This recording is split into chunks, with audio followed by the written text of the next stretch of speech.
O pato estava nadando todo feliz na lagoa. Quack, quack, quack. E o pato mergulhava, ia lá no fundo da água e pegava o peixe e saía para fora.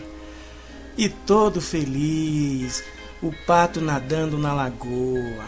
Quack, quack, quack. De repente, quando o pato está ali nadando, todo feliz e quack, quack, aparece a dona raposa.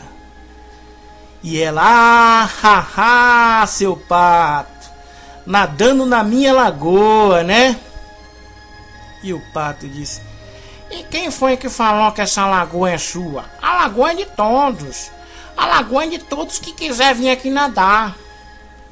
E a raposa: não, senhor, essa lagoa é minha. E não é a primeira vez que o senhor está nadando aqui, não é isso? E o pato: quack. É, dona raposa, eu nado aqui todo dia e a lagoa é de todos. Aí a raposa disse: não é de todos nada, essa lagoa é minha e eu vou lhe devorar. Eu vou estourar os seus neurônios e vou torcer o seu pescoço e eu vou lhe devorar. E o pato, que não era tão bobo, disse: olha aqui, dona raposa, você não vai me devorar coisa nenhuma. Você não vai me devorar antes de nós ir no tribunal. E a raposa disse: então tá bom, então vamos no tribunal. Saia de dentro da água e vamos no tribunal. Aí o pato saiu de dentro da água e foram os dois no tribunal. Aí quando chegou lá no tribunal, o pato levou um susto. Por quê? O juiz era uma raposa. Os promotores eram raposa. Os advogados eram raposa. E sentenciaram o julgamento do pato, e estraçalhar o pato e devorar o pato. Olha só o que foi que aquelas raposas com seus próprios juízos fizeram diante do pato. Então, diante dessa ilustração, vamos mostrar realmente quem são as raposas. E o Senhor Jesus, um dia ele disse assim, não julgueis para que não sejais julgado. Porque sereis julgado com o critério com que julgais, e sereis medido pela medida com que medis. Porque vê tu o cisco no olho do teu irmão, e não repara na trave que está nos teus próprios olhos. Pois é, figuradamente, raposa, nos dias de hoje, as religiosidades, as crenças que tem nos dias de hoje, muitas raposa que figuradamente se representa como religioso estão fazendo os seus próprios julgamentos, fazendo a sua sentença diante das pessoas, criando as suas próprias leis religiosas e passando para as pessoas. Lei que eles mesmos não cumprem e querem que as pessoas cumpram. No Velho Testamento, quando Deus deu por intermédio de Moisés as leis, ninguém cumpriu. Era jugo pesado demais. E hoje a gente vê em muitas igrejas, os religiosos, os representantes de suas religiões colocando leis que as pessoas não conseguem cumprir. Leis que o Senhor Jesus já cumpriu e que agora eles sentenciam o juízo e fazendo com que as pessoas cumpram. Agora deixa eu te falar uma coisa. Vai sim haver, no final do tempo, um juízo de Deus. E se agora, nesse momento, você não se preparar para esse juízo, aí sim vai ser o último juízo. Se você não se preparar, você não vai poder fugir da sentença de Deus. E esse juízo está lá no livro de Apocalipse 20, do versículo 11 até o 15. Isso aqui é a palavra de Deus e por isso você tem que crer nela. Olha só. E vi um grande trono branco e o que estava sentado sobre ele e cuja presença fugiu a terra e o céu, e não se achou lugar para eles. E vi os mortos, grandes e pequenos, que estava diante de Deus. E abriram-se livro, e abriu-se outros livro, que é o livro da vida. E os mortos foram julgados pelas coisas que estavam escritas nos livros, segundo as suas obras. E deu o mal aos mortos que nele havia. E a morte e o inferno deram os mortos que nele havia. E foram julgados cada um segundo as suas obras. E a morte e o inferno foram lançados no lago de fogo. Esta é a segunda morte.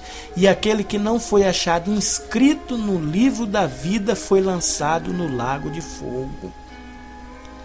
Esse julgamento aqui não é um julgamento religioso, é o julgamento do Senhor Deus que vai haver nos finais dos tempos. E esse julgamento vai ser exatamente para aquelas pessoas que vivem agora e que rejeitam a palavra do Senhor Jesus e que rejeitam o mandamento do Senhor Jesus. Vamos então. O homem já nasce sentenciado à morte. A morte na Bíblia representa o homem que está com seu pecado.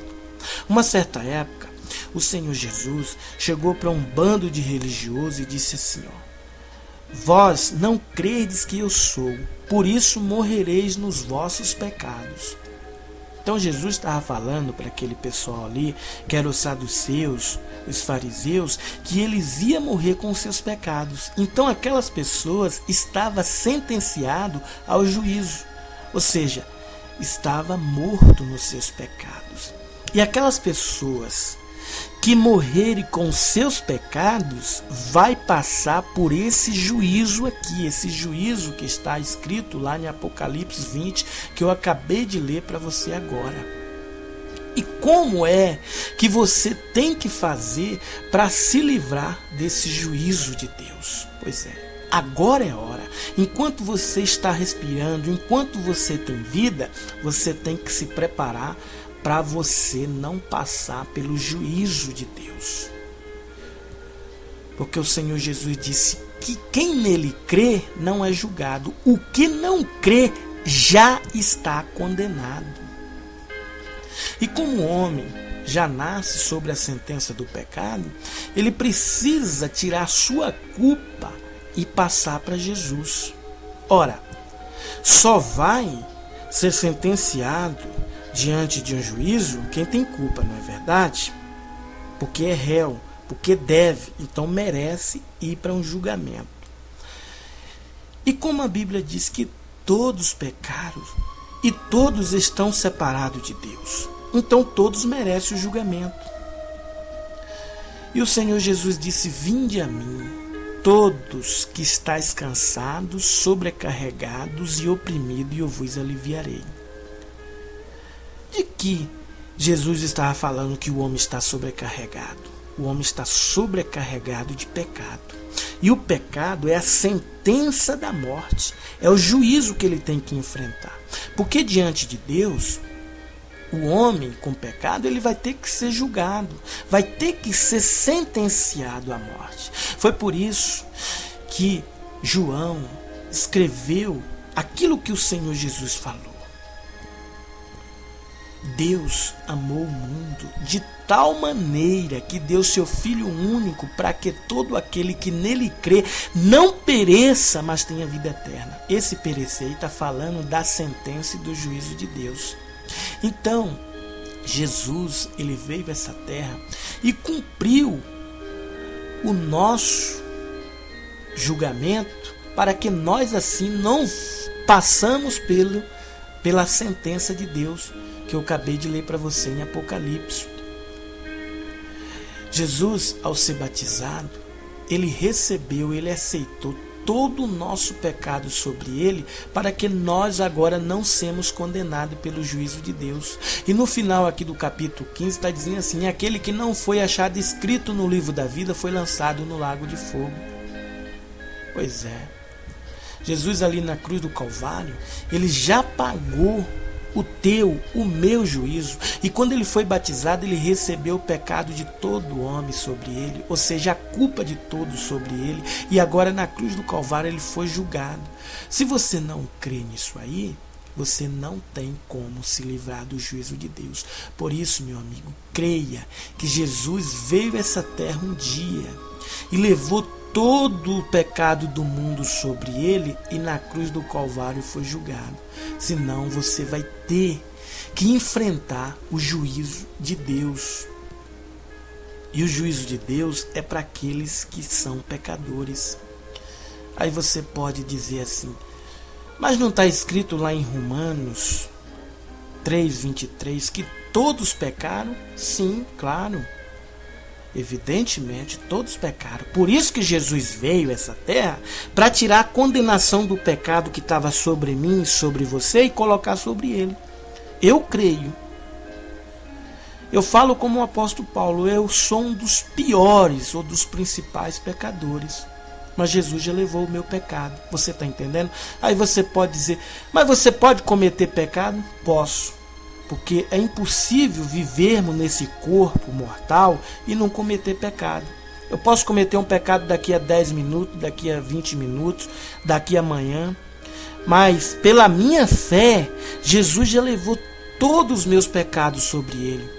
E Deus tem controle disso. E como pela minha fé eu creio que Jesus já levou até o último pecado que eu vou cometer no dia da minha vida, isso significa que eu me tornei santo. Porque para entrar no céu só entra santo. Agora você, por meio de caráter humano, por meio de justiça própria, independer de Jesus, você não consegue limpar o teu pecado. Por isso que você tem que crer que Jesus veio a essa terra aqui e tirou todo o teu pecado com o seu batismo, e na cruz do Calvário foi julgado pelos mesmos teu pecado, para que agora você se torne limpo do teu pecado e entre no reino de Deus. Vamos repetir as palavras do Senhor Jesus. Ele disse lá em Mateus 11:28, vinde a mim, todos que estáis cansados, sobrecarregados e oprimidos, e eu vos aliviarei. Então todo homem nessa vida carrega um fardo, e esse fardo chama-se pecado. Agora, se o homem não ouvir a voz do Senhor Jesus chamando, vinde a mim todos que estáis cansados e oprimidos, lá em Apocalipse 3:20 também ele resumiu isso, disse assim, eis que estou à porta e bato. Se alguém abrir a porta, eu entrarei na sua casa, cearei com ele e ele comigo. Isso significa que quando Jesus entra na vida do homem, ele tira todo o pecado do homem. Não pense você que você não tem pecado. Todos. Não pense você que quem tem só pecado é só um bandido que cometeu um delito criminoso e que agora está pagando lá na cadeia, ou uma pessoa que estrupou até mesmo uma criança. É horrível, é sim, mas não só ele que tem pecado. Mesmo você que tem um caráter moral exemplar, você também tem pecado. O Senhor Jesus, uma certa feita, disse assim, ouviste o que foi dito lá na lei de Moisés, não adulterará? Eu, porém, vos digo que aquele que olhar para uma mulher com intenção impura, já adulterou com ela. Raciocine comigo. Qual foi esse ser humano que nunca cobiçou um sexo oposto? Qualquer um de nós. Aí você pode dizer, mas se for um eunuco, um homem que não tem atração por mulher, uma mulher que não tem atração por homem? O Senhor Jesus, ele também disse certa feita, disse assim, que aquele que chamar o vosso irmão de tolo será réu do fogo do inferno. Quem é esse que nunca pensou em chamar o irmão de tolo? Então Jesus está dizendo formalmente que na lei de Moisés as pessoas cumpriam o mandamento de não adulterar. Mas ele adulterava ao pensar em cobiçar o sexo oposto. Ou mesmo ele disse, não matarás. A pessoa não matava, mas a pessoa pensava em chamar o vosso irmão de tolo. É por isso que todo homem tem pecado. E o pecado é a transgressão, é a desobediência. É o homem estar separado de Deus. E o homem separado de Deus, ele não tem como voltar para Deus por causa da muralha do pecado. Porque Deus não aceita o pecado do homem. Mas ele ama o homem. Por isso que você, para voltar para Deus, tem que ser por meio do Senhor Jesus. Ou seja, não é só você crer em Jesus como chega um fim de ano, Natal. Não é só crer no Jesus representando uma imagem, porque o próprio Senhor Jesus disse que Deus é Espírito e importa que os verdadeiros adoradores o adorarão o Pai no Espírito. O Senhor Deus proíbe o homem adorar Ele por meio de uma imagem.